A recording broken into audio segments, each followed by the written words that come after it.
you to think anything had changed. I'm completely unprepared. Normal day. Bam, we're live. Mike Halpin, hi. JR Howell, Brian Friend, Andrew Hiller. You don't, Halpin. You don't. I've only done this 3 times. Sorry. You don't say hi back. You just. It was actually kind of funny. It was perfect. Oh my God.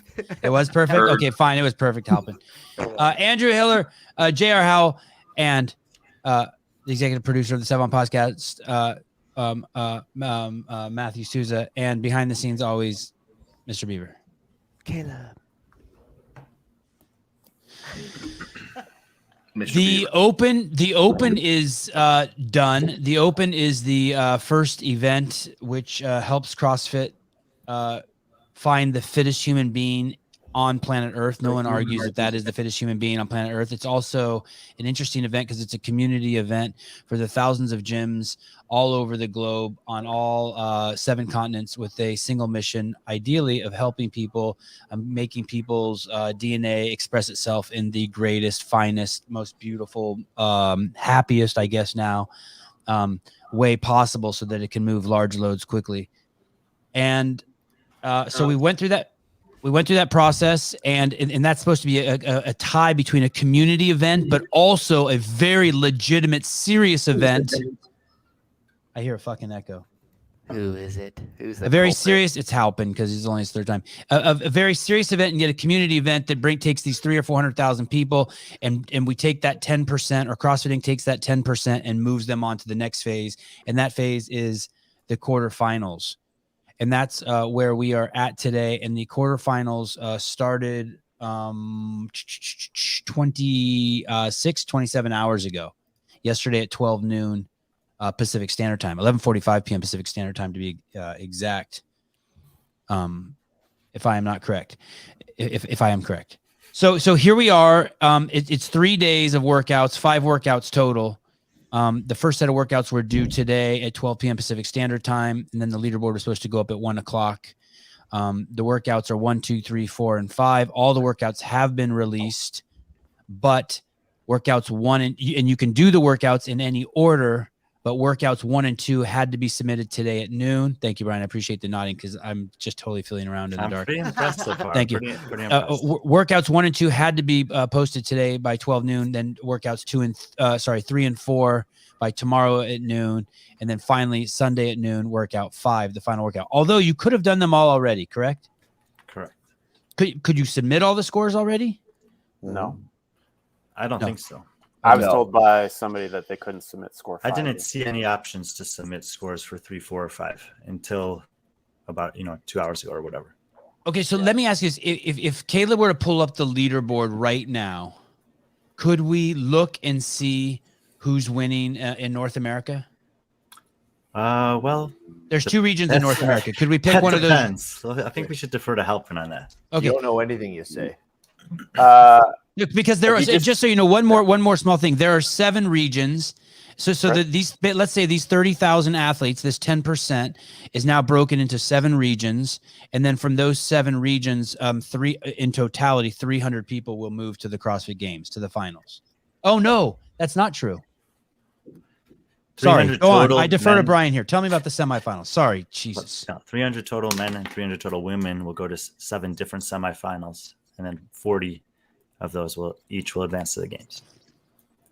Okay, so of those 300 men and 300 women, those will be split over 7 regions around the planet. Can we see those regions? Can I go to like North America West, the Pasadena semifinal, and see who's currently most likely to go there?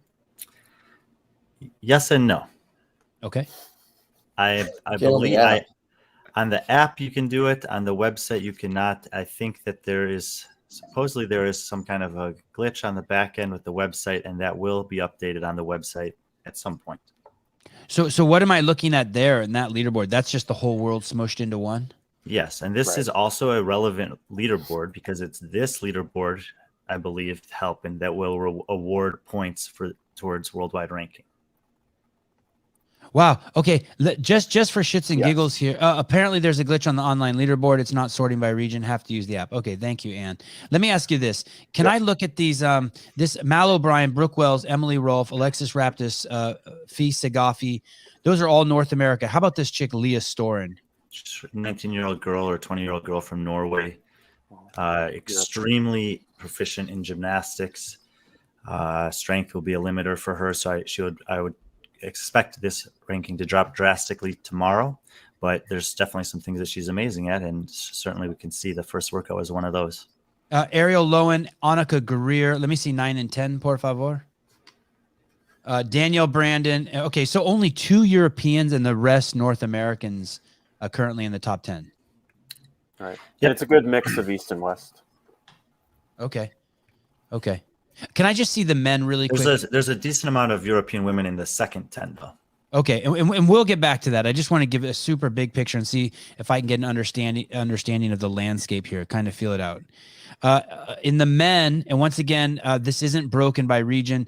Top 10, Justin Medeiros, Scott Tetlow, Spencer Panchik, Patrick Vellner, Noah Olson, Victor Hoffer. Who's this guy? Yeah, we'll talk about him. Okay, but not American, France. Oh, the winner of the first workout, though, and we have been talking about him, actually. You'll know his name eventually. This Victor Hoffer, he's the real deal? Yeah, he wants to come on the show. I told you that earlier today. Oh, okay. Colin Bosshard, great last name. Enrico Zanoni, Cole Sager, and Mr. Jeffrey Adler. Okay, so a ton of North Americans again. Bosshard. Yeah, Bosshard. That's a great name. Okay. The workouts were announced. We haven't talked about these workouts, right? These 5 workouts? No, we have not. Okay, so I would just like to go just very quickly. I'm sure we'll end up doing a programming show, but hear from you guys. JR, any thoughts on the 5 workouts? I have not looked at them. Sorry, just to slam you with this, but just big picture. Is this a good quarterfinal? Well, they've only been out for, like you said. So let me rephrase that. You don't have to tell me if it's good or bad. Give me like your thoughts. Heavy on the gymnastics, heavy weights, better for tall people. Just a kind of a broad, sweeping editorial on it. All right. So you've got 2, you might call them reciprocal workouts 1 and 5, that are highly dependent upon the last movement, that which is a gymnastics movement. The 9 rope climbs and the 21 wall-facing handstand push-ups. So I would say that's 2 workouts to the gymnastics bias. And then you've got 2 other workouts if and only if you're very proficient at crossover single unders that are essentially just engine tests, basic capacity tests, the 20-minute AMRAP of rowing and abdominal movements, and then dumbbell snatches, dumbbell lunges, and crossovers. And then lastly, you have basically a strength test. So you've got a heavy barbell for 15 reps under some high power output, leg fatigue conditions. So I would say as an overall test, if and only if you're proficient at all of them, it's very balanced. 2 gymnastics, 1 weightlifting, 2 capacity. When you say very proficient, meaning you've trained them before? Correct. So you're saying that there's things in there that if someone hasn't trained. Well, I can tell you this. If you have never done a crossover single under, or you do not have the correct rope to do them proficiently, or you've never done a wall facing strict handstand push up, then I think those are 2 very big ifs. And those would say that you can't be proficient because you've never done them before. And there are some people that probably got them the first try, but I would say that those 2 movements, more so the crossover single under, and maybe it's just if you haven't been doing them, shame on you. Mm-hmm. So just a really quick thing. So this is the first I'm hearing this. This Taylor Self. Wow. I sent Taylor a link. I sent him a link. Okay, 2 of these tests are fucking ass pussy. I thought he didn't do drugs and alcohol. I thought he was went to the sobriety house. Is he drinking again? That doesn't even make sense. That's like something my kids say. I catch my kids. You don't put those swear words in. Those swear words don't go together. Oh, I love it. You didn't even say. That was edgy. It was an edgy comment. Yeah. That's what it was. That's like you calling someone like a dick bitch. It's like, yo, that you don't even make sense. Oh, they hit hard. You dick bitch. Yeah, it doesn't even make sense. Or you flip someone off with the wrong finger. It's like, Yeah, I'm boss hard right now. Come on, Taylor. You're better than that. At the games, they were crossover double unders. Correct. Now they're crossover single unders. Yes. Wow, that's the first time I've been paying attention. But this is the first time that I've made that distinction. Okay, and that's why they look different when in Adrian's video when he was counting them. It's basically every time you do this, it's 1, 2, 3, 4, 5. No. Yes. After the first crossover has been successfully completed. Okay. All right. Oh shit! Wow. Okay. Here we go. Shit's about to get crazy. Dun, dun, dun. Taylor, hi. So, can you hear me?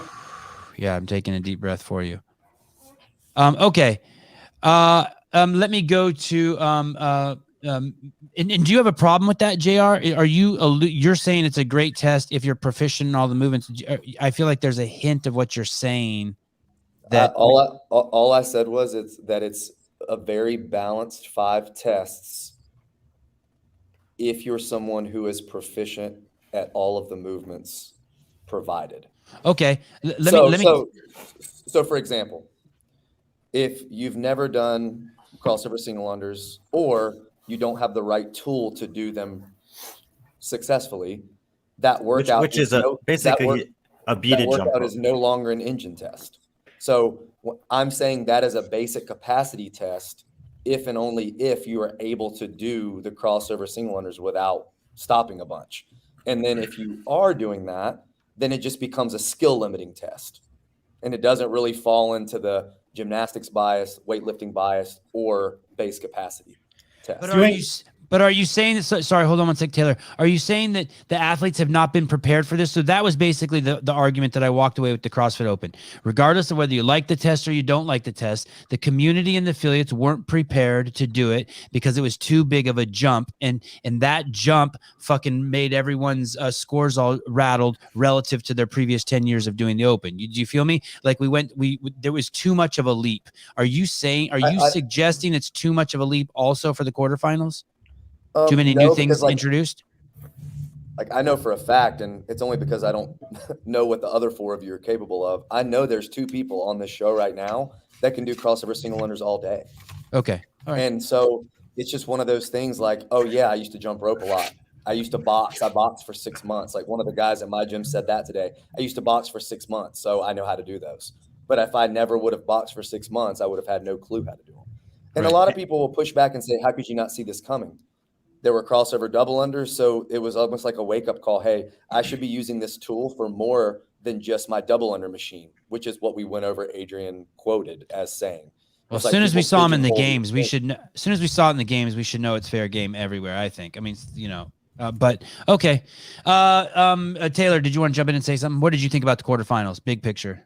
I was just going to note that I felt like a good comparison would be trying to do crossover single unders with a speed rope versus a beaded rope is like trying to snatch a standard barbell with the little thin water plates that go on the sides. That's not a standard thickness barbell versus an Olympic barbell that spins and has bushings. It's just so, I mean, you can do them. And I just think I just think why? And I'm good at them. I'm not bad at them at all. I'm great at them. I can do them all day, but why? I think overall, I like the workouts. Like using a wrench to put in nails, a thick wrench. You could do it, but why not use a hammer? I don't know. I think triple unders would have been better. How would you judge it? Wouldn't that be hard to judge, though? But before we fall, dude, no fucking way. Before we fall into this, I just want to say, what do you think about so JR saying it's a good workout for test of fitness to get us to the semifinals, basically. It's good unless you're someone who's really fit, and the only reason you don't get to semifinals is because you didn't have a beaded jump rope. Okay, that's what JR said. Yeah, too. I don't like that. But yeah. Brian, thoughts, big picture on these quarterfinal workouts for what they're supposed to do. Grab this next batch, this 10%, and move them on.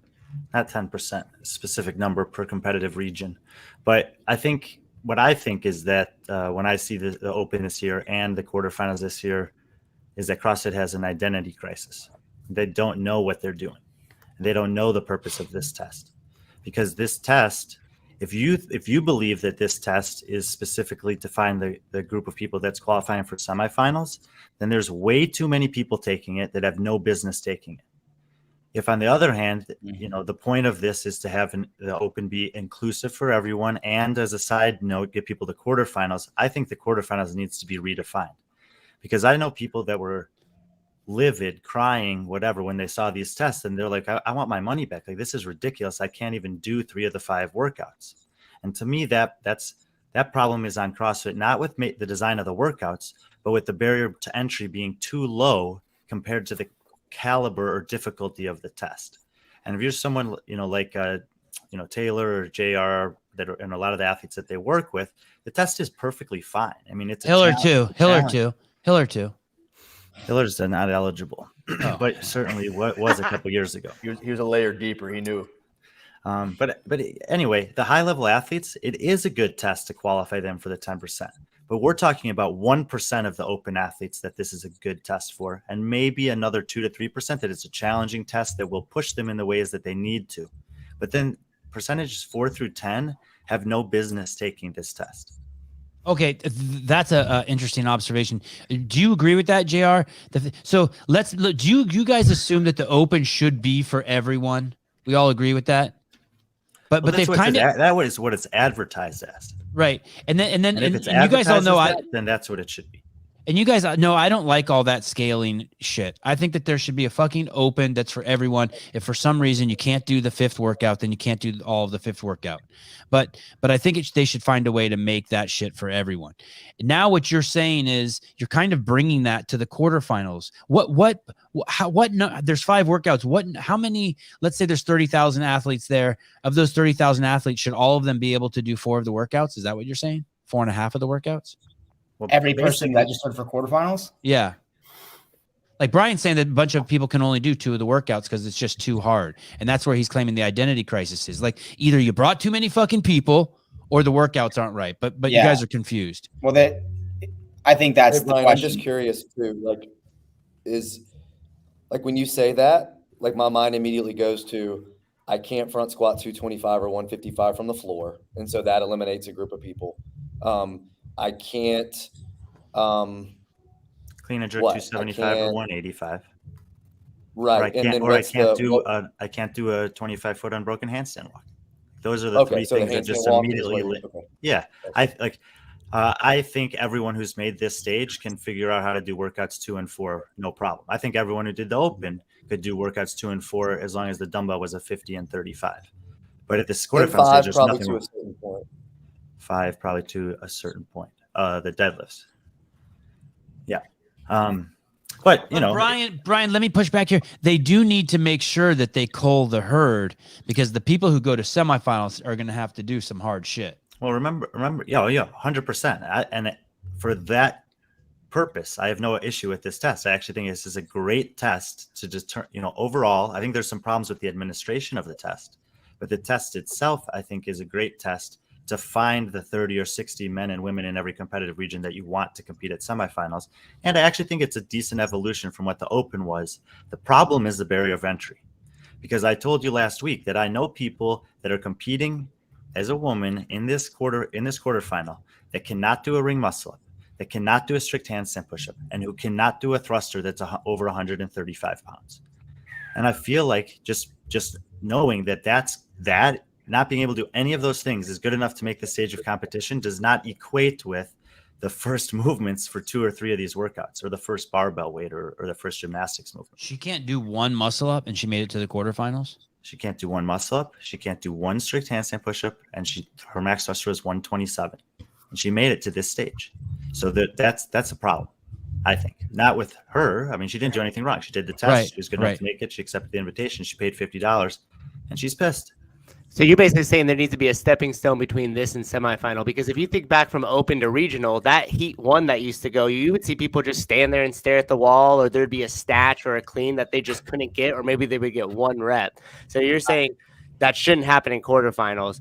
That should happen. That type of barrier entry should happen at semifinals.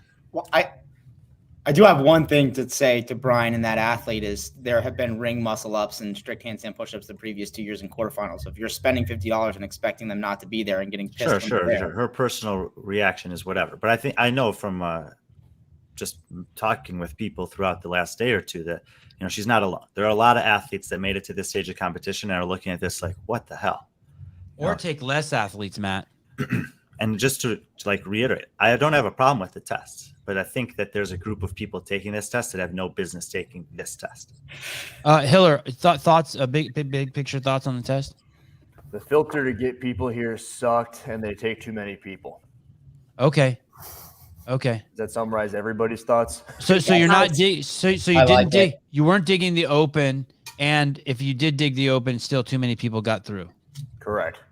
One of the things I like, 2 to 5, and I think that was Max Alhaj who said that last year. 2 to 5%. Correct.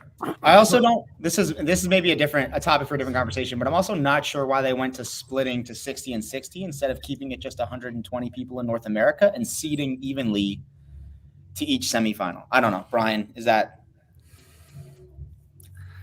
I mean, I think this way they have the season laid out is perfect. He lost his $50. yeah, I will say like something Mason that got it. Is something that Brian's Andrew- joking, right? Oh, sorry, JR, go. Sorry. Something Andrew talked about on his video this morning that I thought was really cool is that, hey, like, just because you don't like the test doesn't mean they're not good tests. It just means you don't like them. And sometimes that's okay. Sometimes people will say, like, kind of to Brian's sentiment, you may not like the movements chosen, but as a whole, it's still a good test. You may not like V-ups or think that they have any kind of place in competitive competition, but that doesn't mean that that is no longer a good engine capacity test just because there are V-ups in it. It just means you think maybe there should have just been more GHDs. You see what I'm saying? So 100%. And I think Hiller did a good job kind of driving that home, that just because you don't like it doesn't mean it's not good, essentially. Once Hiller clips that 1 video per day for every year, I think he's relaxed and he's settled into his evolved form. He got soft. He's transcended YouTube. I wore my Crash Show sweatshirt today at the beach. Poke Jim, Sevan, please tell Lizzie to do a workout. Lizzie, go do a workout. What the fuck? Damn it, Lizzie. Lizzie, you got to work out for her from self-made training. Who's Lizzie? Just some chick. Yeah, I gotta work out here. Here we go, Lizzie. Get ready. Write this down. 15 rounds for time. I like it. 2 devil's press, 4 dumbbell thrusters, working for 1 minute, resting for 1 minute until completion. Wow. Wait. So it ends up being 7 rounds? No. So it's a 30-minute workout? It's 15 rounds for time of 2 devil's presses and 4 dumbbell thrusters. And you're going to have 1 minute of work followed by 1 minute of rest until you complete those 15 rounds. So it's basically a 1 minute AMRAP, 1 minute rest until you complete 15 rounds. It's probably like a 15-minute workout, 15 to 20. What the fuck? How come I don't understand workout? That's a 30-minute workout. It's 1 minute on and 1 minute off for 15 rounds. Come on. You can only do 2 devil's presses and 4 thrusters in 1 minute, you pussy. No, I'm going to do as many as I can in a minute, and then I get a minute off. We allowed you on here. You have to use compound swear words. You fucking ass pussy, dude. You dick bitch. Yeah, you dick bitch. Wait, listen to me. Just bear with me for a second. Just shut it, Bailey. Fucking Bailey. Listen to me.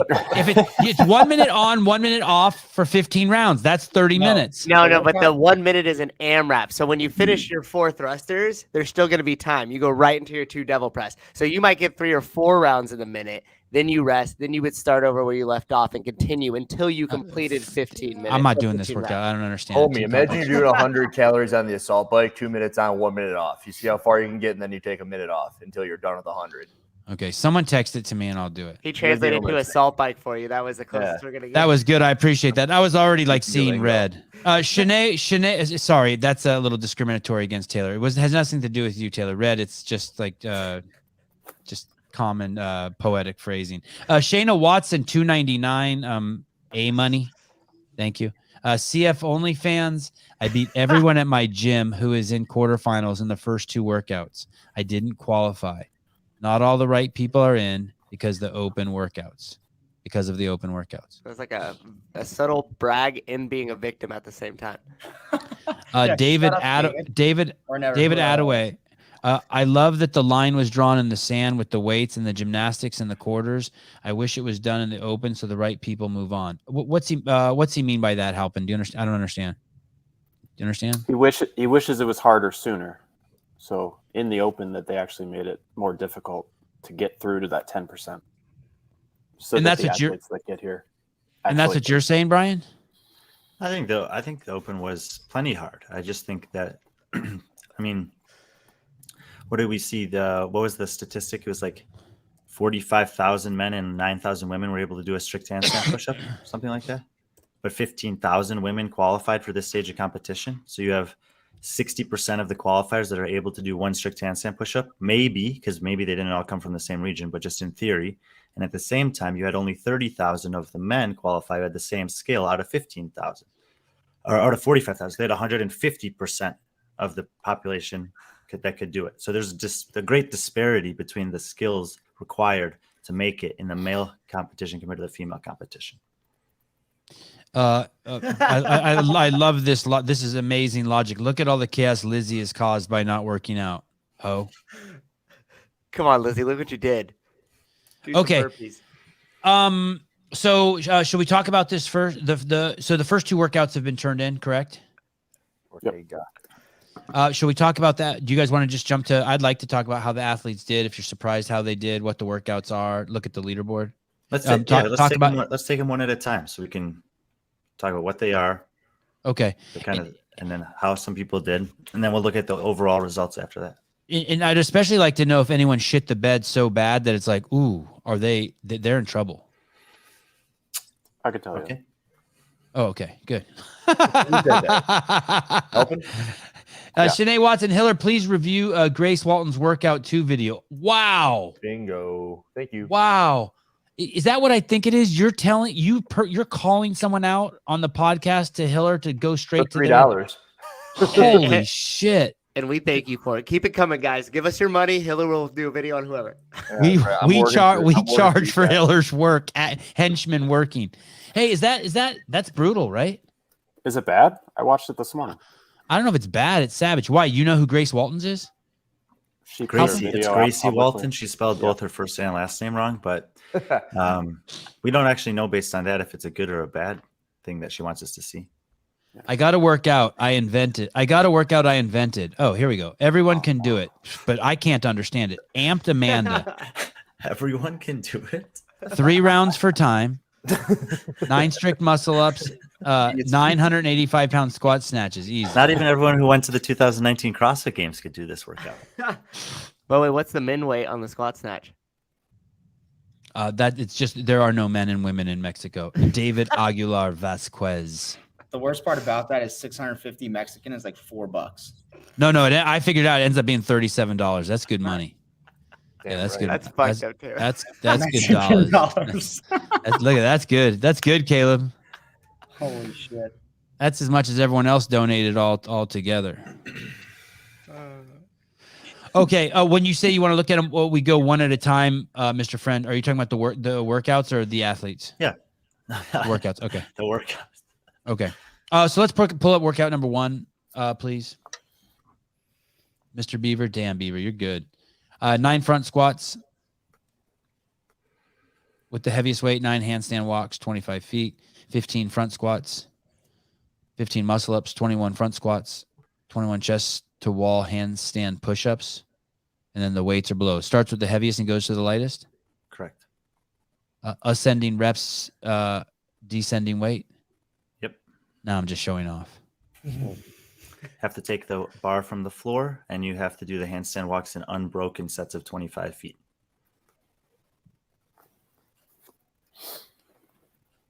Don't all jump in at once. Let's start with Halpin now. No one ever expects me to pick on Mr. Halpin. Halpin, good workout. You like it? I think I'm the only person here that hasn't done this workout. So I have not done it either. I haven't done the workout. Hey, look at really everyone from Halpin down hasn't done it. Me either. Yeah, move Caleb. There you go. There, stack rank us as far as who could do the best in the workout. Thoughts, Brian? Good test.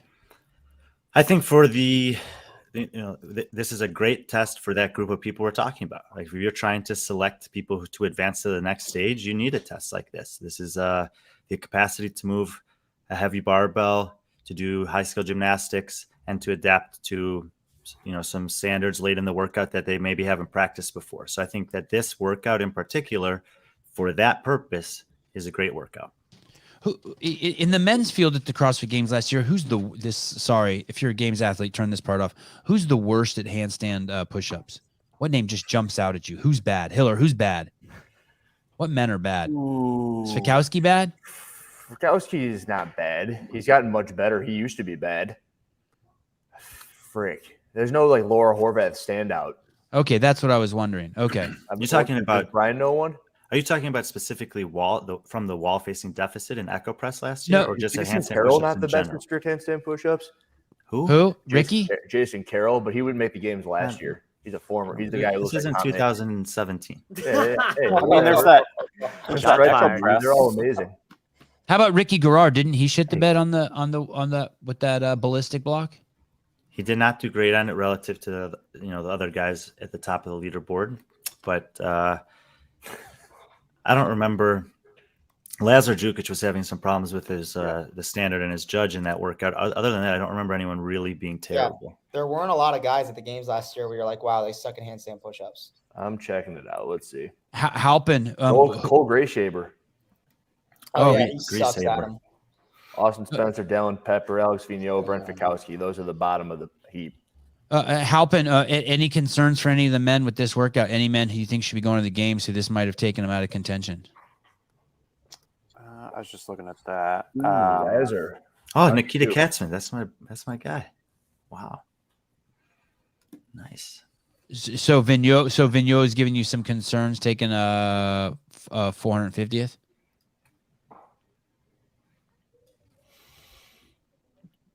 Whom are you asking? You were asking me. Yeah, it's on Halpin. It's okay. Halpin gets more dead air time than other people because people can hear his brain working. Slowly. I was actually sorry. I have it by where they are at day one, so I was trying to figure out if I could separate it into the two workouts. And how did Miss Laura Horvat doing this? What would be a number that would concern you, Brian? Anything? She did rather well on this, didn't she? Yeah, Laura's fine. The thing people have to understand this about Laura Horvath is that is a very specific type of handstand push-up that she's really, really bad at or has been. But in most handstand push-up workouts that are not strict deficit, especially with the parallel, she's fine.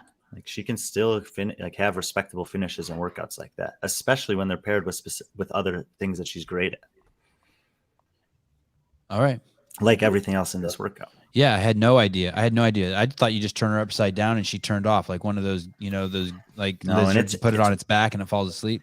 No, and it's way overdue. I would like to do this, and maybe someone else has done it already, is to just gather all of the handstand push-up workouts of different varieties that she's done so we can actually show you. You give her kipping handstand push-ups, this is how good she is. Strict handstand push-ups, level surface, this is how good she is. Even in turn her around, face the wall, she's not that bad. But if you give her this or this, it's a huge fall off, and that's where she has the problem. And I think that her performances in competition directly correlates to the inclusion or omission of that style of handstand push-up. I think it's probably less the implement and more how narrow or wide her hands are allowed to be. Oh, interesting. Along with the deficit. So just to re-clarify, this list that we're looking at right here, come Sunday, Caleb will scroll down to 300, and when we look at 301, we'll start crying. No. For that, no. So it's this list. The relevance of this list this year as the worldwide leaderboard is the allocation of quarterfinals points for worldwide ranking. That then subsequently has an impact on that strength of field allocation for semifinals. But it has nothing to do with the qualifiers. The worldwide rankings in quarterfinals have nothing to do with the qualifiers. It only matters where you rank in your competitive region. So we'd have to go to each competitive region, which we cannot do right now, and look at 60, and then 61 is where you can get out your box of Kleenex. Gotcha. or 30, and then Gotcha. 31 would be the first So- person out. So, Mike, this might be a question for you. Theoretically, we could see someone who's, I guess theoretically, you could see someone who's 61st in the world and they're not going to the fucking semifinals. Yeah, I mean, you just called out how many North American men were in the top 10. If you take that down the list, there's going to be North American men well within the top 200 likely that aren't going to be going to the semifinals. Oh, But that's they'll a be tough. 200th worldwide. I did find you a guy. It took my head a while to spin, but Alex Vigneault was 1732, 1,732nd in the first workout. Oh, baby. No, right there it says 450. I think that's in his region. That's in the That's North it. America East. Oh, okay. Okay. Worldwide on the if you look at it on the website, because they're only showing worldwide, it's 1732 with a time of 13:22. Yeah. Concerns, Brian, that he's not going to the semifinals with a score like that? I mean, he's 100. Basically, if that's 163rd in North America East, that means he's 103 spots out with 3 workouts to go. So he will need to do very well on the next 3 workouts. I think he can actually do extremely well on the next 3 workouts. But he's going to need to offset that because he's well outside the cut line right now. Yeah, and something I think worth mentioning is, I think Chase alluded to it a little bit on the live show they did today. There were some very specific standards for the wall-facing strict handstand push-ups. Feet not being able to climb up the wall, legs had to kind of remain straight. They had to be within the hands. And I'm just very curious. You know, every year for semifinals, we've seen one workout really, really heavily scrutinized that have caused a lot of major penalties. So I can't imagine that workout isn't going to be one that's reviewed very closely. So I'm wondering how many people like Alex Vigneault will be the beneficiary of a lot of people's videos getting penalized. And I was actually thinking about this because obviously today there's been some confusion about who needs to submit how and videos where and how many and whatever else. We know from years past that or historically CrossFit has asked for 2 of these 5 workouts to be reviewed. And so I was doing the same thing, JR. I was like, well, I wonder which ones they're going to ask for, because you've got, I agree, like you have a new standard in that critical movement at the end of workout 1.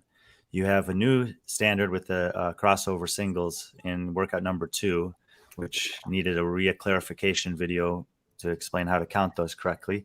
And then you have the new standard with the V-ups, which, you know, it seems like a minor part of that workout, but that's a movement that I'm one of the people that you described earlier. I think it's a great training movement. I think it's pretty risky to include in the competition and even more risky to include in an online competition. But if they're only going to look at 2, that means that one of those 3 is going to be left out. And that means that there's a super high likelihood that a lot of people have gotten away with something they would not have gotten away with in a live competition, in whichever one of those workouts is forgotten or not chosen. Yeah, maybe Taylor or Hiller can chime in on this, but to me, of all the standards, the one that I think they need to look at is none of the ones we've mentioned. And that's that you have to sit on the back half of the GHD pad. We haven't gotten that workout yet, though. We've never, yeah, that's right. And we've never had that standardized anywhere other than at the CrossFit Games. And I only know that because in 2021, they briefed everyone the same way and said, hey, you cannot sit. If there's an imaginary line bisecting the GHD pad, you cannot sit on the front of that line. Yeah, that's going to be nuts. It's a no rep. Because most of the top athletes practice doing it in a way that would not satisfy that standard. Which is, I think, dumb to begin with, because when you do them properly, they're the most efficient. But is that what you think? That's what I know. Do they have a video for the V-ups? Not that I've seen. I haven't seen a video for that. I thought it was pretty. This is what I think about the V-ups. I think that the written rules are pretty good for the V-up, and I think that as someone who has good motor control, good understanding of your body, you know when you're doing a V-up well and when you're not. And when you're doing them well, you can get into a rhythm, and it feels good and natural. But sometimes it's hard to get into that rhythm. And I do V-ups in workouts sometimes, and I'm like, that wouldn't be a perfect rep, but I'm getting the stimulus. But in this case, they're asking for the perfect rep. in the middle of a capacity workout. And I think it's highly likely that a lot of people are doing things that, like I said, would not be considered perfect reps if this was a live competition. She's flexible. Not everyone's gonna be able to keep their legs straight like that. Well, they did they gave actually a caveat for that. They said if you have to bend your legs, you just have to make sure that your toes stay above your head when you make contact. But I mean, there's also not a requirement to keep your arms straight, which is odd as well. I want to see someone. Sorry, I know I derailed us going to the fourth workout, but it's okay. I want to see someone do that. We'll talk about that tomorrow. Hiller, maybe you could film some weird. When we do it tomorrow, you can film some weird variations on it that would be legit, but that look weird. Have we seen? I mean, do you remember that thing when it was the burpees for time? Kristen Clever came up with that kind of when she stood up, she would step with one leg forward in the burpee. She kind of like invented that. I'm sure other people had done it, but it was just natural for her. I wonder if we're going to see some weird variations of the I VF. would be curious what you think. If you go to Lauren Khalil's Instagram story, she has a unique way of doing ring muscle ups that technically satisfies the standard. I would love to know what you think about Taylor, that. have you seen this? I have not seen this. No, it's a count it. It's count it. That's what it is. Yeah, I would just like to know it. So maybe Taylor thinks about it. She's doing the muscle up. Yeah, so she shows right before this, or no, watch this one. This is a good muscle up, just a low dip, a low catch. She gets out of this somehow. I mean, I can't believe that. But wait till you see the next one, because she says, "So I can do them, but this is how I do them when it comes down to it in the workout." I can't jump down from that high up. I could do the muscle. I can't jump.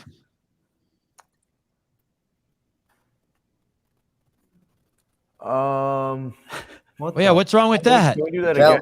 It satisfies the standards. Look at her. She explains. Start with straight arms, get into a huge false grip, whip my ponytail, press it out. Holy moly.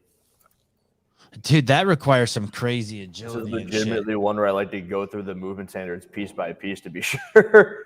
Wow. Have you guys done that already? You've done it piece by piece? I think she meets the standards. It's just I haven't really seen it before. It's obviously not efficient if you're doing like a lot of competition, but it's definitely a workaround.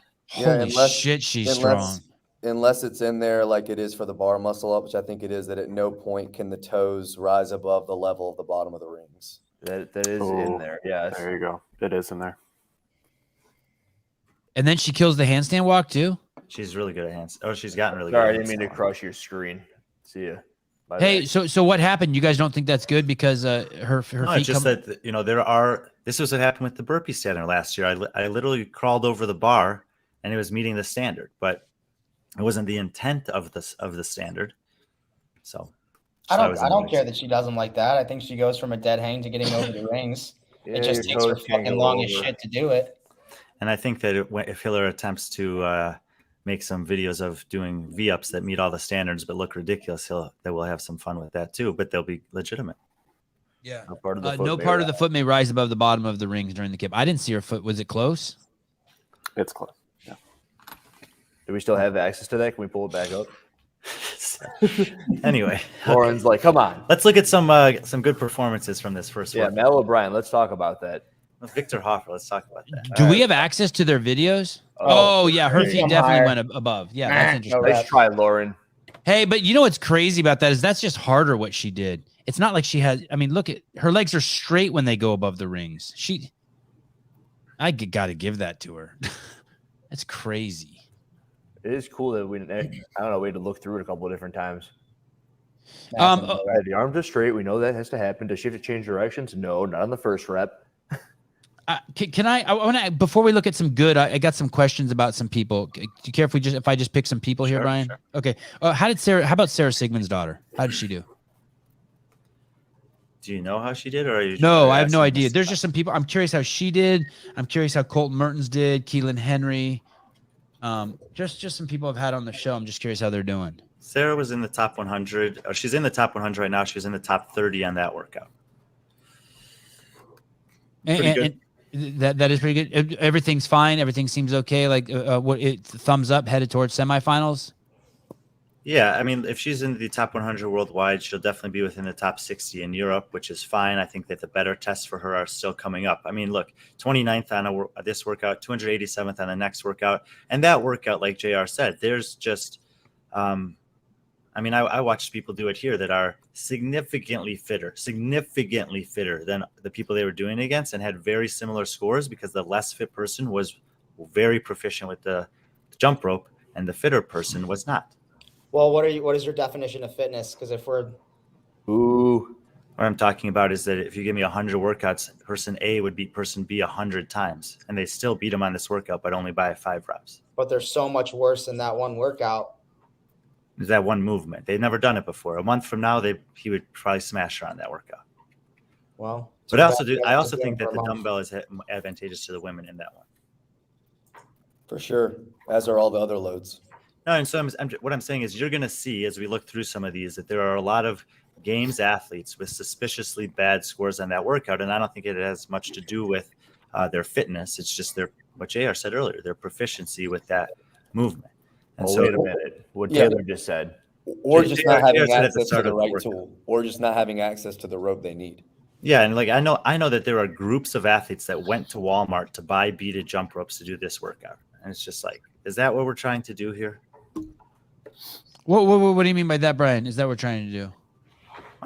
I mean, this is like what I say about the bikes. If you want to have a bike included in an online competition, give people fair notice. If you want to make people clip into the pegs for the crit, give them a month notice. Then you actually get a reflection of what people can do instead of what people are able to do with a limited equipment and time to prepare for it. But dude, they were at the games. They were at the game. They did give them preparation for that. They did not give them preparation for the crossover double under, and they chose to air it on CBS, and so everyone looks like an idiot. That I agree with you, but what I'm saying is once you see it in the games, you have to. Everyone should go buy a beaded jump rope. Who's serious? Every affiliate should go buy a fucking pegboard. You fucking everyday class going nerd. Hey, every affiliate. I think every affiliate should. Go ahead, Sevan. No, that's it. I mean, I think every affiliate should. Hey, if you see hand release push-ups in the games, you better be doing them in your affiliate. If you see crossovers in the games, you better start doing them in your affiliate. Anything you see in the games, you should consider start doing in your affiliate to some degree. And why do I think that?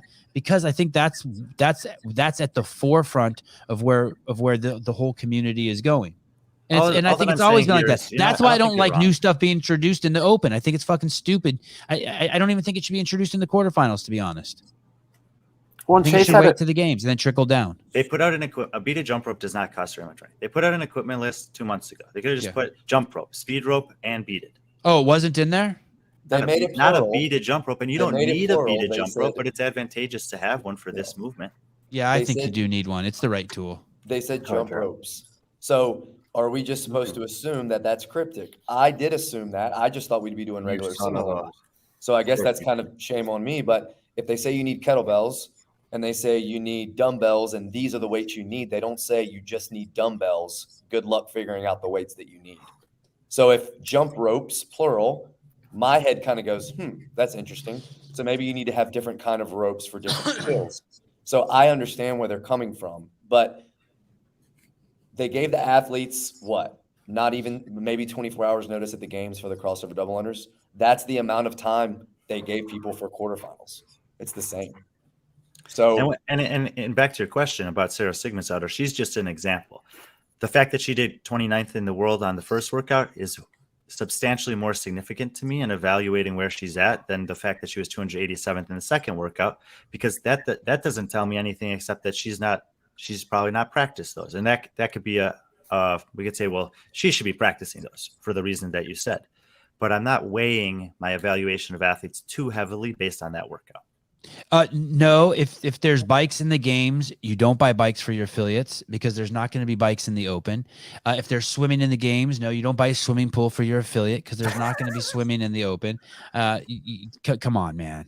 So Brian, as Sleepy Joe would say, come on, man. JR, stop installing that swimming pool, man. Brian, if you're not, JR is. Come on, man. If you're not reading into athletes' performances on workout 2, do you think it's an invalid test?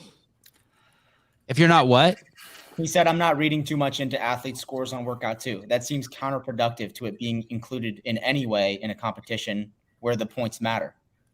If I'm like, okay, they did shitty on that workout, but that's not reflective of their fitness or reflective of how they're going to perform at the games or et cetera, or it causes you as an analyst to say, I don't really care about that.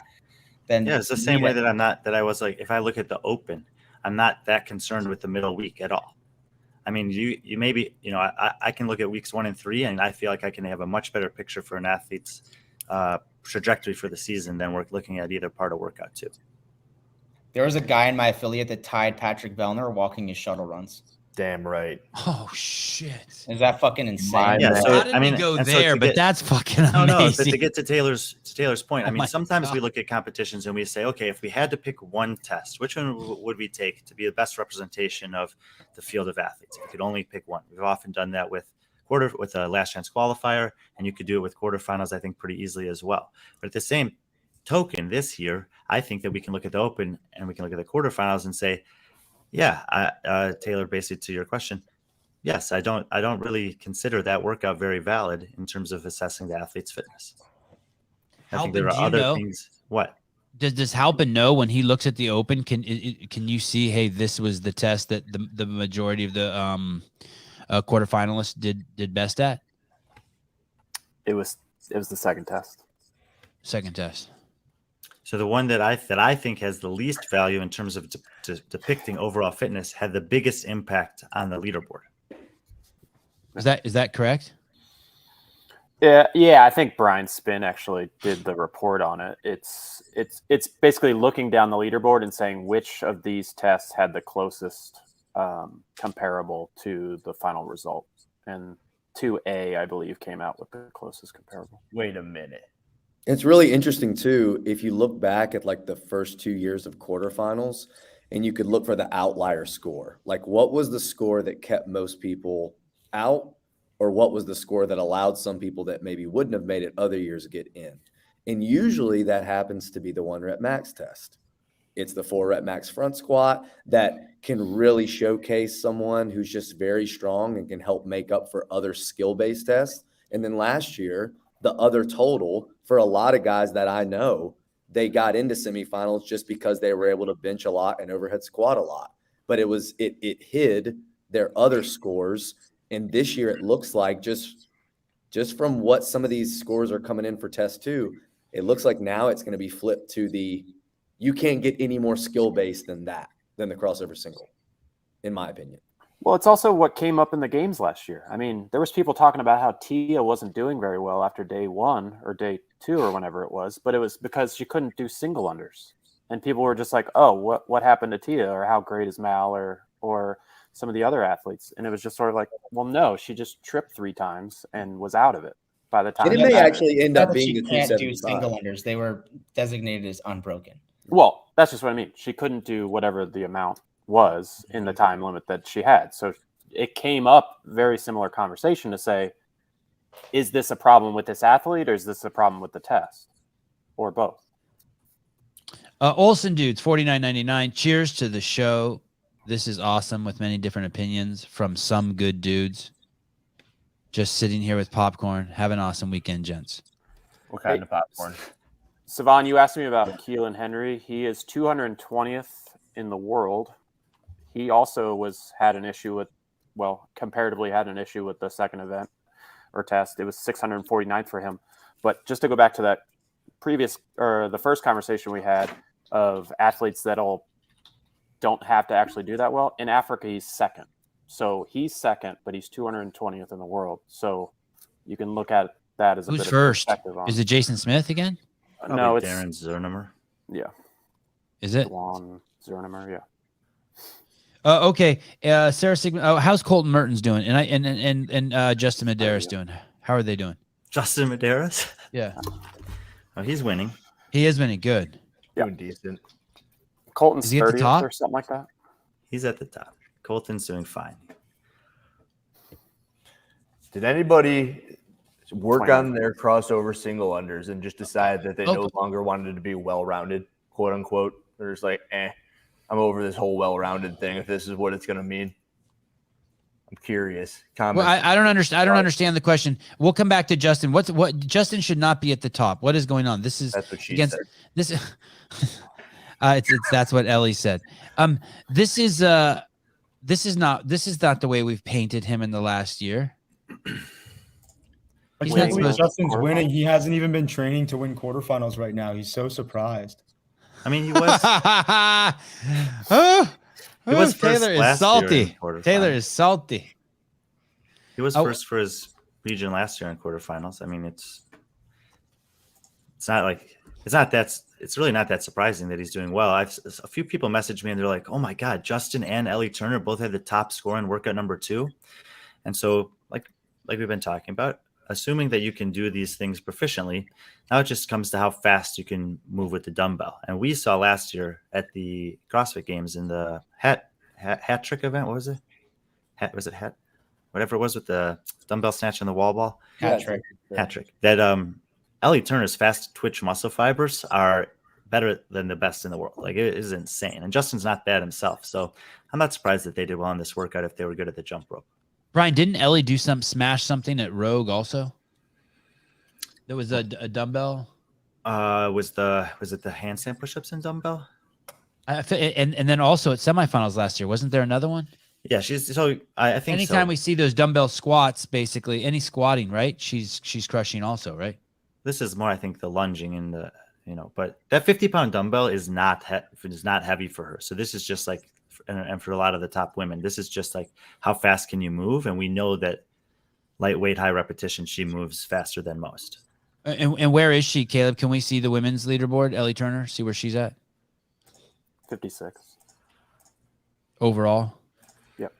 Yeah, so she obviously did great on the second workout, winning it, but didn't do as well in the first workout. And so this is the inverse of this group of athletes we've been talking about, and it makes sense for her because she has some things that she's amazing at, world class, best in the world, and then she has some things that she's still working on, and the high skill gymnastic stuff is that stuff.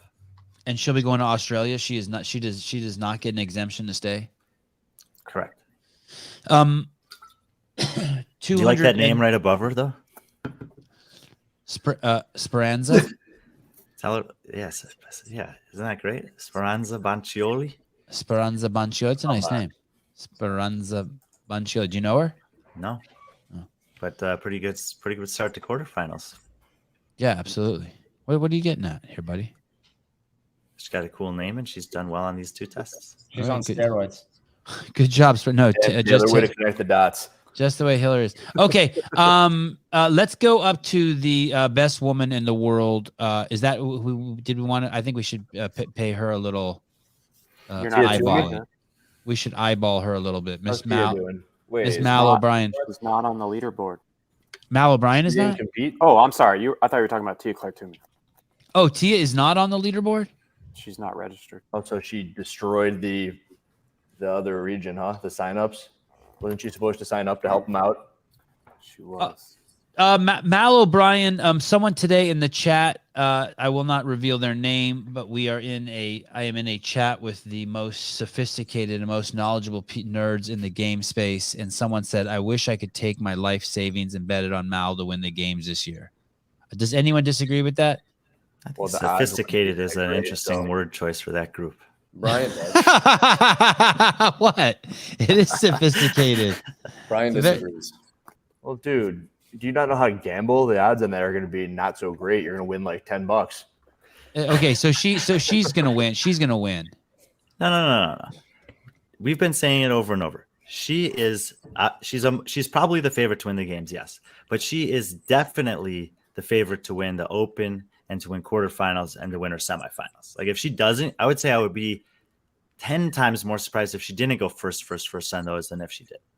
But I mean, do you think Mal O'Brien can be 1% better this year than last year? I hate that thing, 1% better. Yeah, because 2%. Okay, 2%. Sure she's more than 1% stronger. Yeah, you seriously? Are you serious, Jer? Yeah, for sure. She's strong. I don't think she's beatable if she's getting better. I think she'll be one spot better without the other person there. Sure.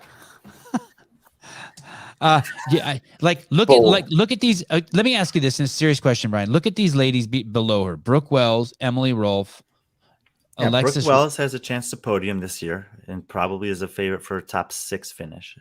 Emily Rolfe's top 20 candidate. Alexis Raptis is top 10 candidate. Who else?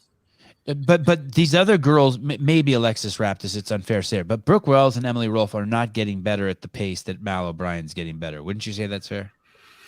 And if she's already better than them, that means she's pulling away. You know, they're significantly older than her. I mean, Mal's obviously exceptional at the young age. Brooke Wells, I'm not so sure about Brooke Wells because I don't know how I really don't know how big of a setback that elbow thing was with her, but she seems to be as good as she's ever been right now. Emily Rolfe, we know, can be top 20 at the games, but she's in her 30s. I think it's very unlikely that she's going to make a dramatic improvement right now. Obviously, Alexis is young.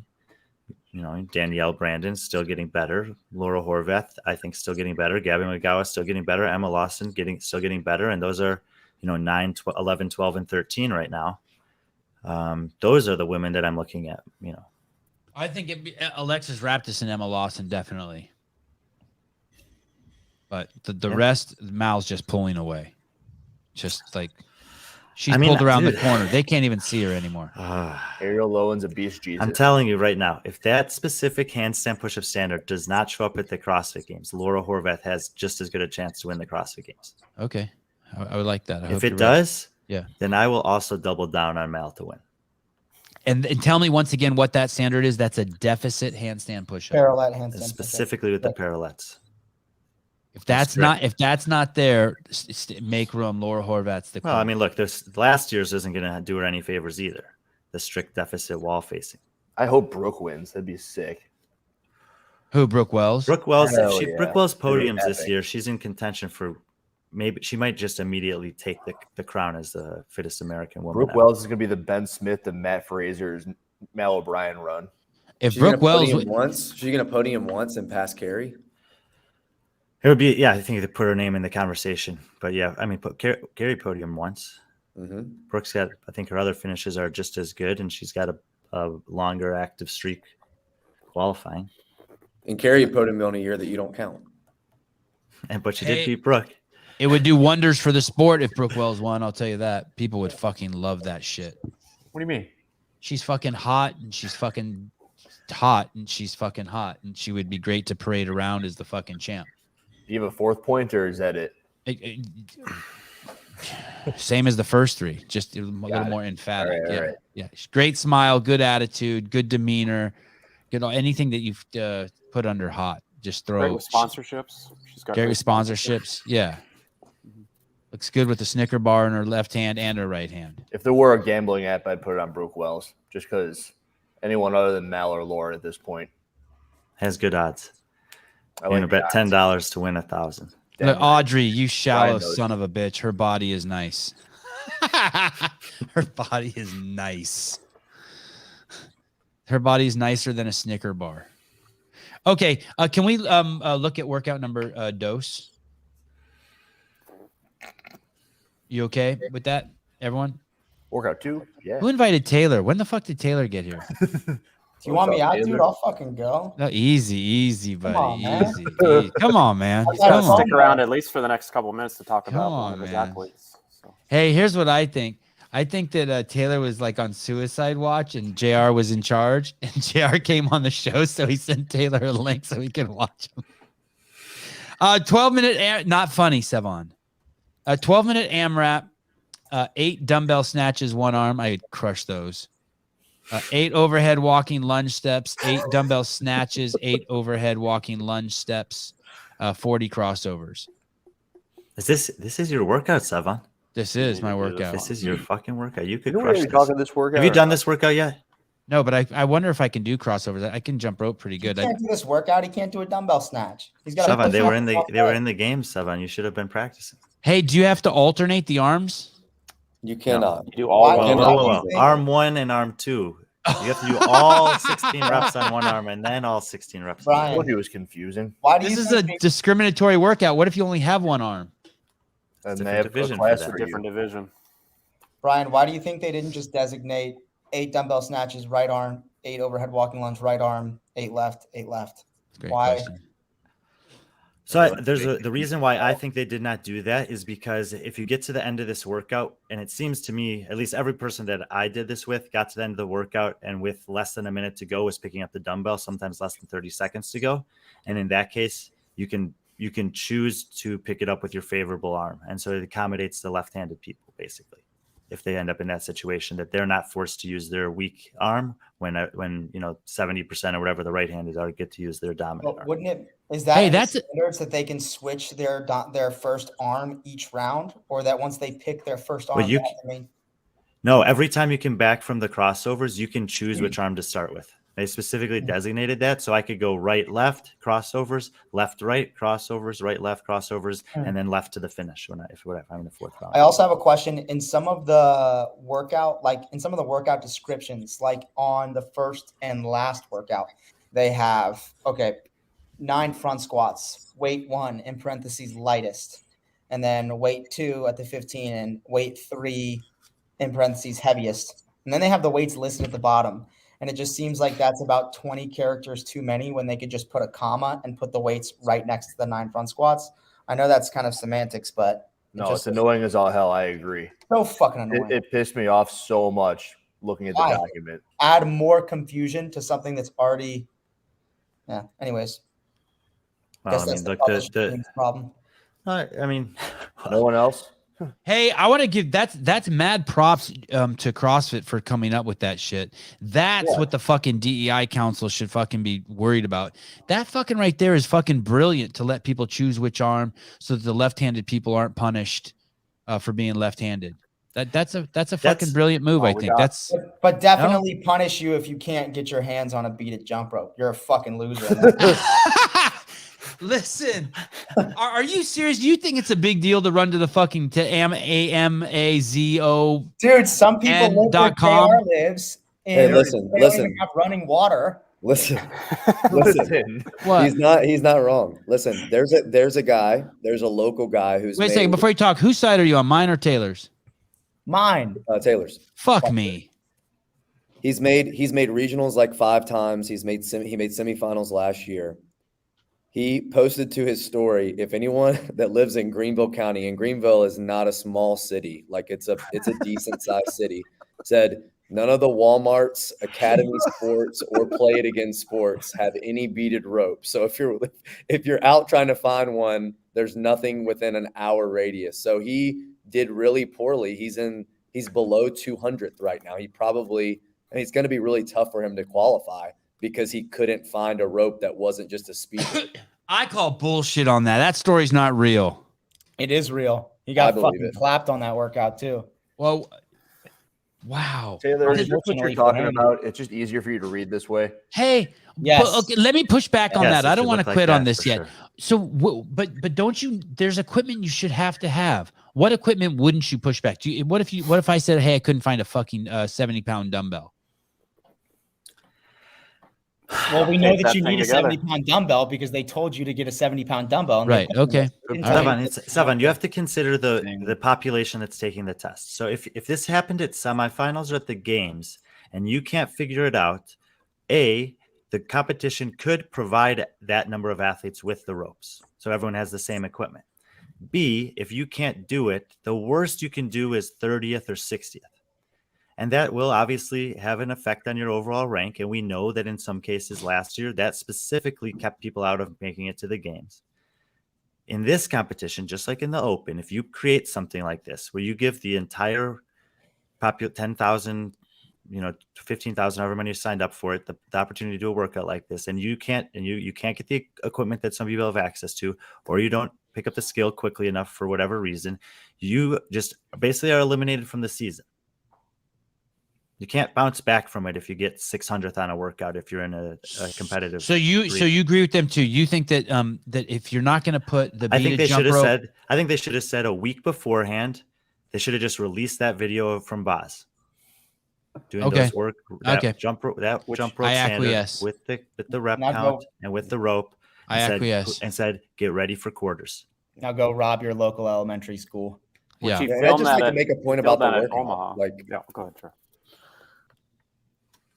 After the games, when they mandated you do a certain number of pistols on one leg without letting the other leg touch, and then you do the other ones, it's always been alternating this, alternating that, alternating dumbbell snatches, alternating dumbbell hang cleaning jerks, alternating pistols on each leg.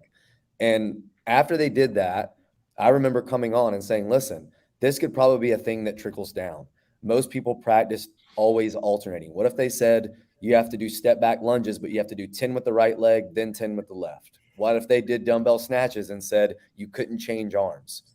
That's exactly what we have here. And I am frustrated because that's such a cool wrinkle that really taxed your grip in a different way going into the lunge, making the lunge harder and not being able to say, okay, cool, I'm just going to alternate arms and then I'm going to rest on the rep 7. Whichever arm I wasn't using, I'm going to pick it up with that arm and start my lunge.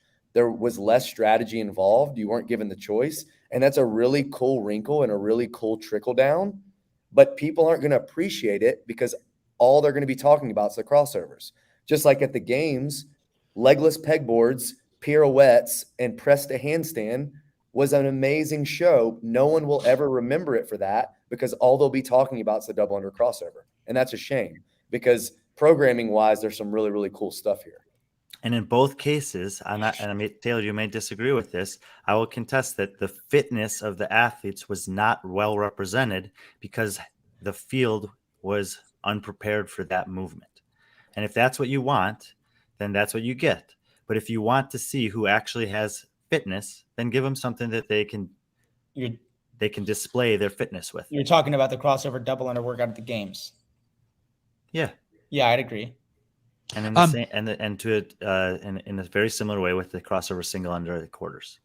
I want to along that line. I think you guys have convinced me. I want to show you something. This guy is an amazing jump roper, but whenever I watch him jump rope, I never see him jumping rope. Like he's got crossovers and everything, but I never see any of it because I'm not actually watching the jump rope.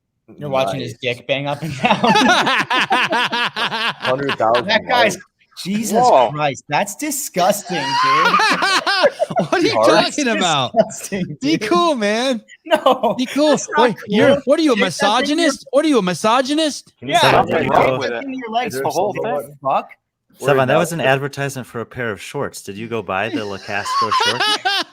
The shorts do not look very supportive. Those hit me in the face through the fucking phone screen, dude. Hey, for those of you who've never seen my live call-in show, that was about 10 minutes of my live call-in show this morning. You should check. You like that, Sousa? That's good shit. I was able to. Hey, he's doing crossovers with the heavy rope. By the way, that rope came in the gains box last month. So if you need to subscribe to a game, he's single. Buddy. That's disgusting. What's the deal with the new Danielle Brandon grip? Just hug her as hard as you can. What do you mean? Is there a new dumbbell? Starwin 21 $2. Thank you. Is there a new dumbbell grip? Does anyone know what he's talking about? The same as it's been. So that was a standard last year also. With the double dumbbell overhead walking lunge, there was actually same picture with a tattooed arm of someone palming the head of the dumbbell versus holding it by the handle and letting the head of the dumbbell kind of rest against the outside of the palm. So that was there last year for quarterfinals too. Gary Roberts, thank you. $10. Much appreciated, brother. Looking forward to having you on the show. Roberts? Again. Yeah, the real Gary Roberts. Love you, Gary. Love you, Gary. Yeah. Best 10 minutes of my day. I know that was incredible, right? Hey, Brian. 10 tests of fitness. It hits 3 of them. The crossover. Yeah. I don't think there's a problem having it. I just think give the quarterfinals a week's notice. Then you get a much better representation of who's actually got capacity. Yeah, I agree. You guys win. I agree. Listen, if you're gonna, if they wouldn't have put out a list, I would be like, hey, you got to have it. It's your fault. But once you put out a list, you got to have the shit. Anita Handjob. Oh, that's a Arabic name. Handjob. Sandwich. Anita Handjob. Brian is the type of guy to feed pigeons with his sandwich. JR kicks. JR doesn't kick. Are you kidding me? JR wouldn't fucking harm an animal. You don't have JR figured out at all. JR, you don't hurt animals, do you? Them the sandwich and then Brian feeds it to them. That's how I read it.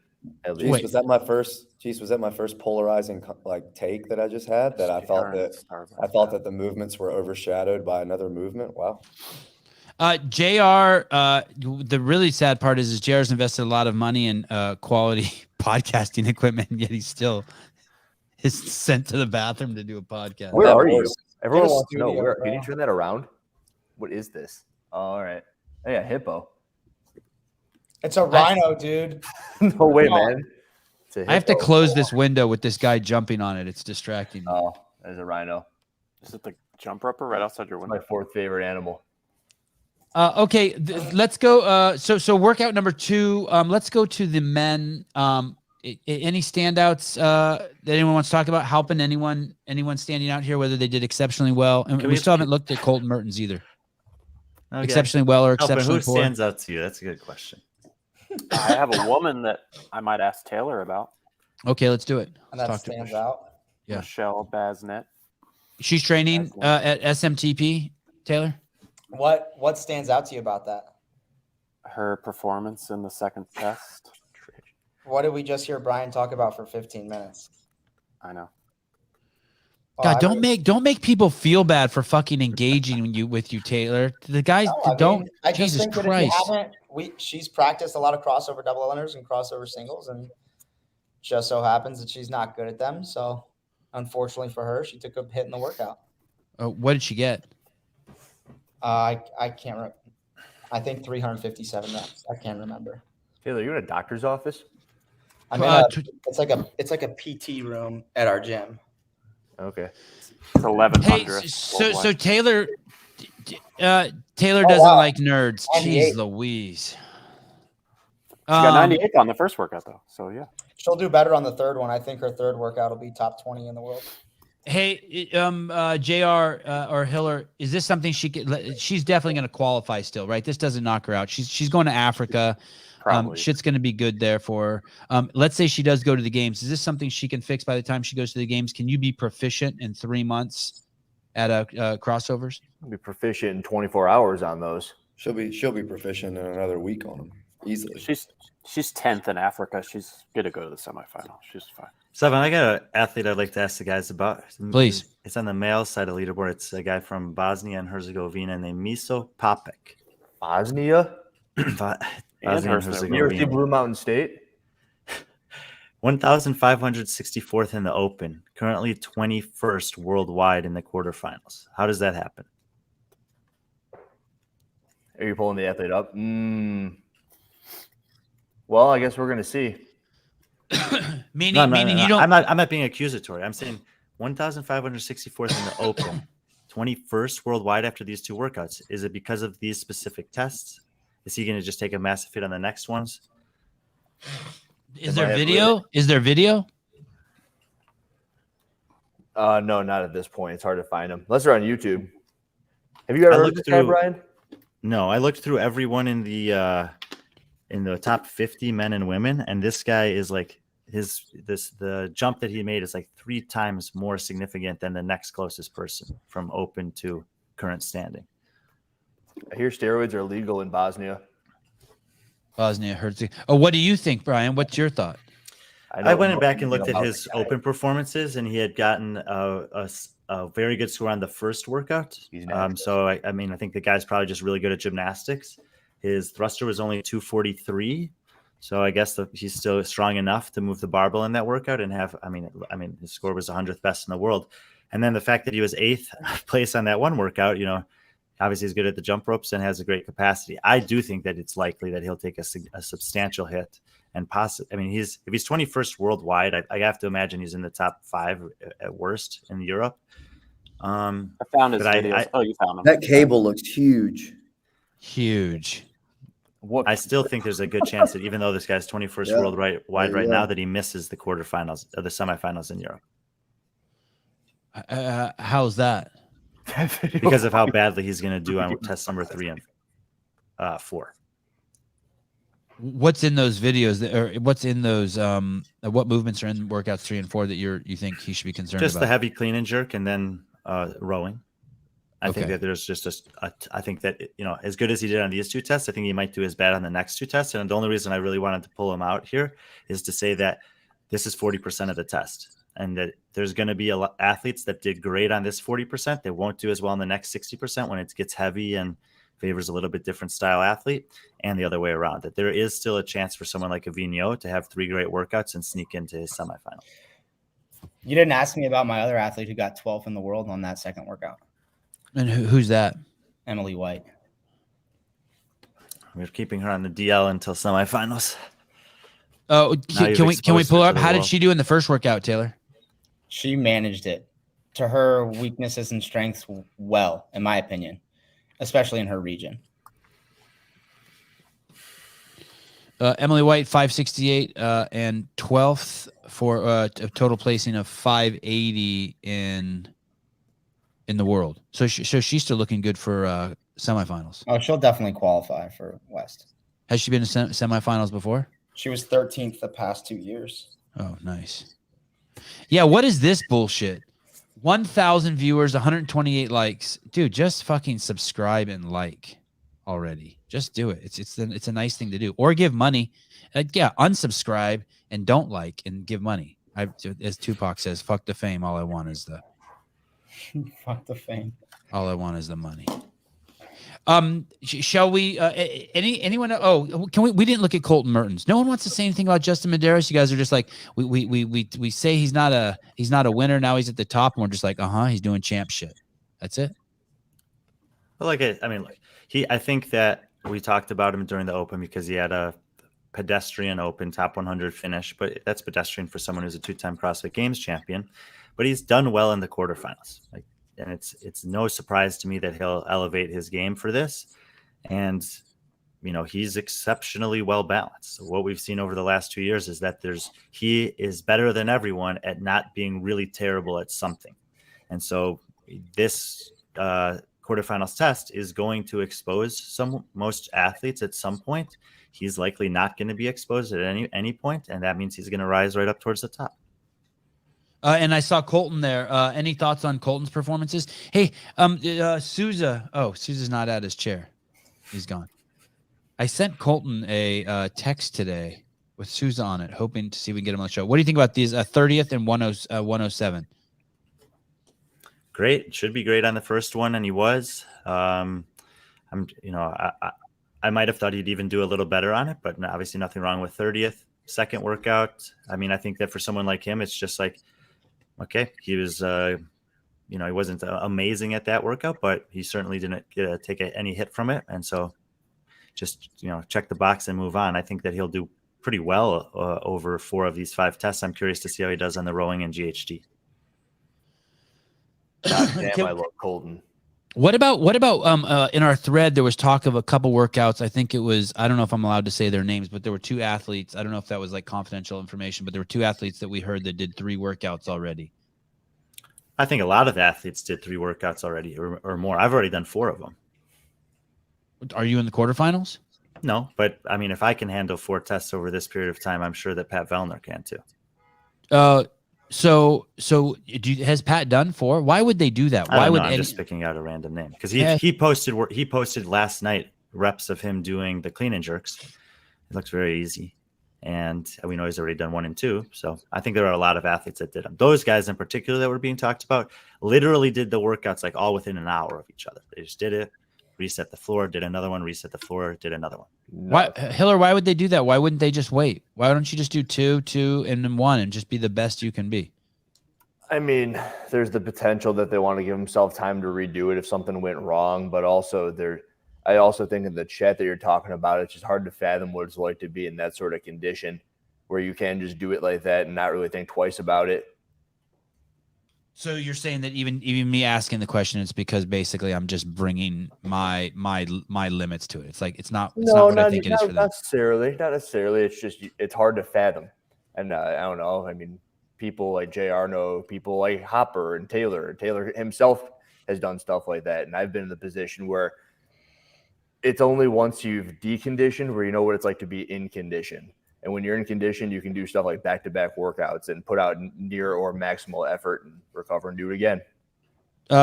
Taylor, would you've done 2, 2, 1, or would you've already started powering through these?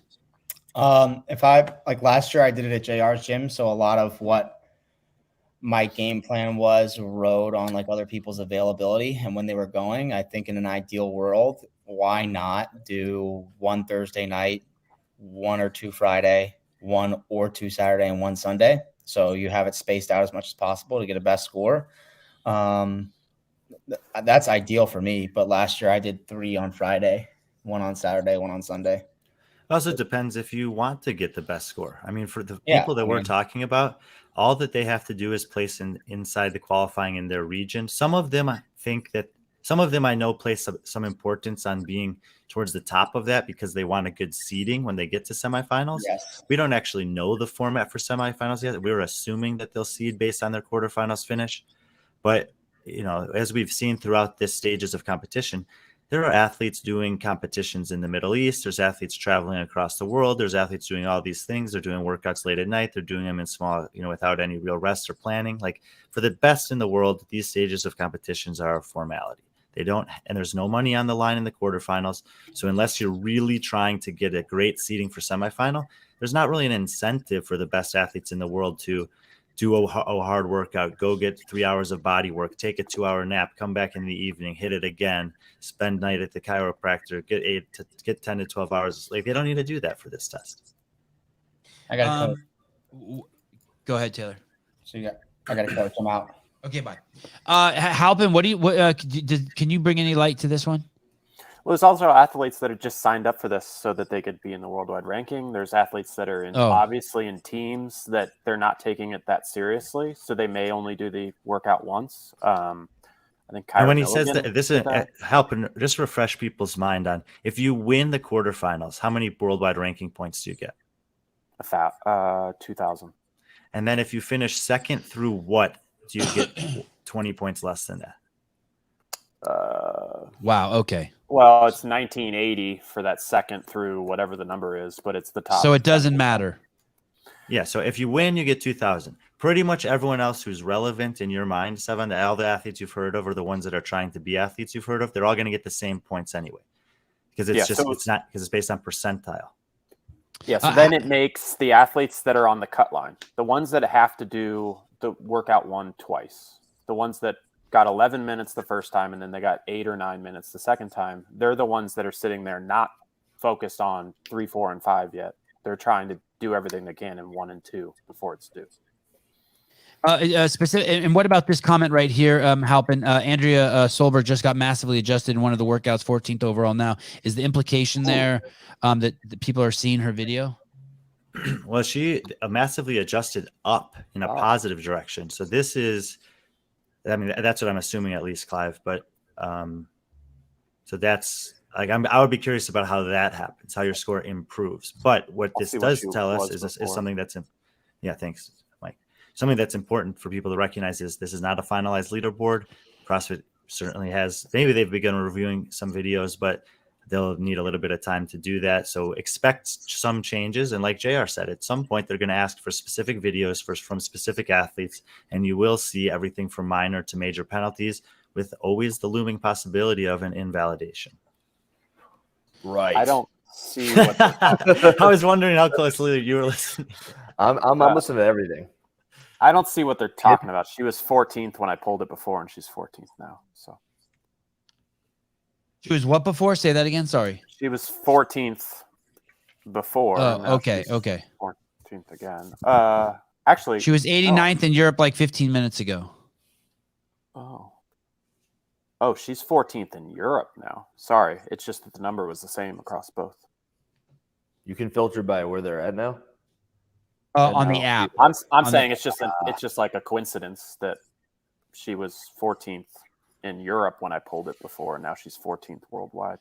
There will be some crazy controversy. Don't worry, people. There's going to be some people and it might not even be controversial. There will be people who you desperately want to go to the CrossFit Games, who you desperately think we're going to go to the CrossFit Games, who somewhere between now and the CrossFit Games, because of something that has nothing to do with their fitness, will not be going.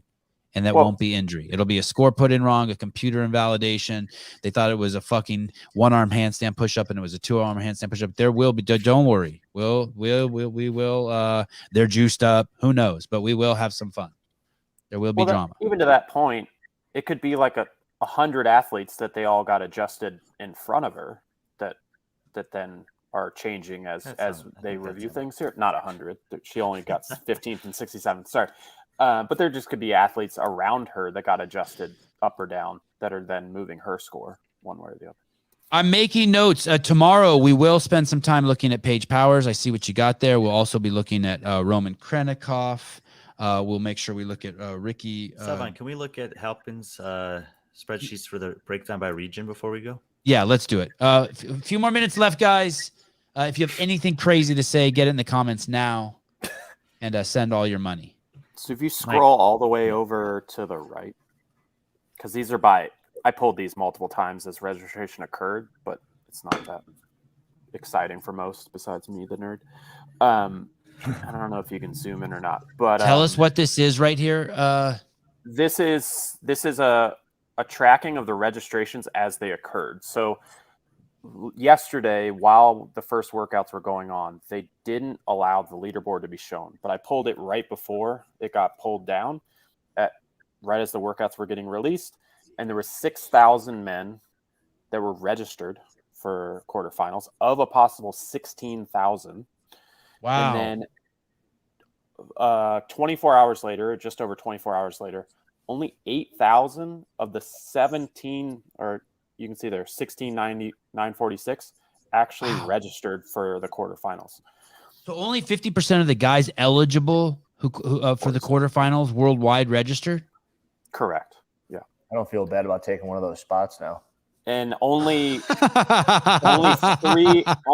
of the regions had over 50% of their region registered. Say that one more time. That last bit. You can see it there on the right. Only 3 of those regions had over 50% of their possible registrants register, and 2 of them are 2 of the smallest regions. And so South America and Europe were the lowest. Africa and Oceania are the lowest. Oh, as far as registration, yeah. Yeah. Hey, so I would like to know what the implications are of that. According to Brian Friend, does that mean, hey, just go ahead and let's just make the test. Let's only let in 5% and see what happens. Well, this is what last year when I was working for the Morning Chalk Up, I did a study on this. Halpin might have helped me with it. I can't remember, or maybe Watkins, someone like that. But when I was looking to see where did because there was a similarly low amount of participation in the quarterfinals, and I wanted to see where those registrations were coming from.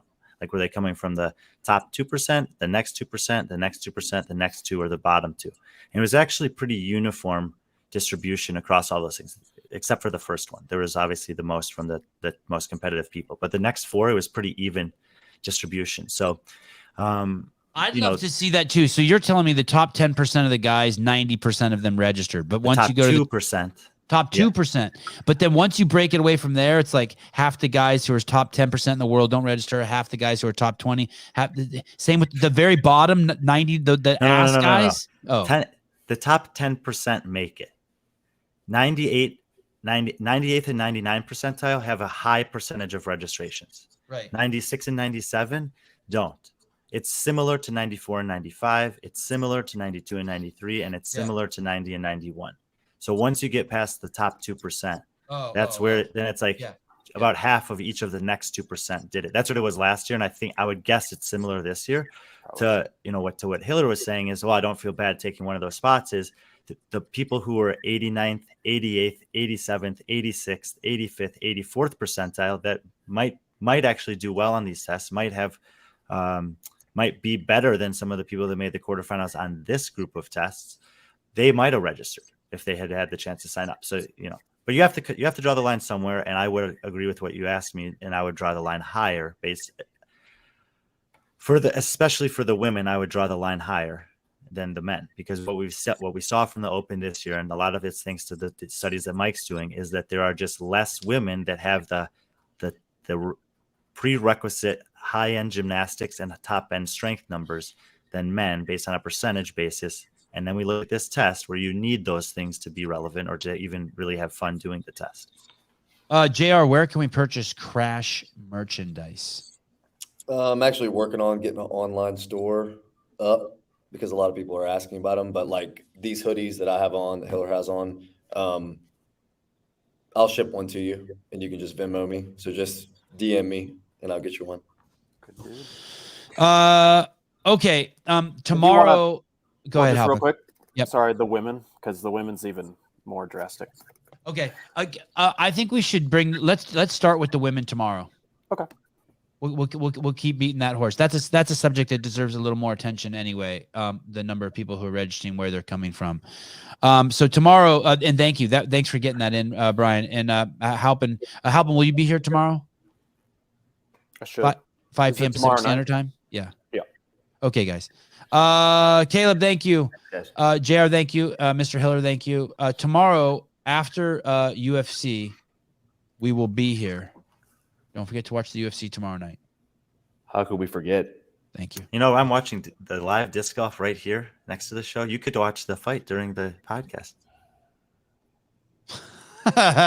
No. It'll be no. Oh, hey, Extra sloppy. $5 for every quarterfinal workout Hiller does during the live stream tonight. Holy fuck. Everyone. Are you doing a live stream where you do the quarterfinals workout tonight, Mr. Hiller? I had no intention of doing any of these workouts. Well, now you can make $25 though. Okay, guys. Like a month worth of YouTube videos. Brian, will you be here tomorrow at 5 p.m. Pacific Standard Time? That's after the fight? Yeah. Oh, then I should be free, yeah. Okay. Hiller, you're 90% in. Yeah. You're 90. Correct. You're 90%. Yes, sir. JR, I don't dare ask you. I don't want to pressure you. Thank you. Yeah, you're welcome. Wad Zombie, Carolina, $10. I suspect, if I'm a betting man, that J.R. Howell will be here. If that's the only reason why you come to the show, you should come at least check. And then at some time, I think Bill Grunler will be here. And at some time, I think Scott Tetlow will be here, and I suspect Daniel Brandon will be here. Maybe not, but these are in the next 2 days. Maybe not tomorrow, but very soon. Maybe even Mr. Vellner. Okay.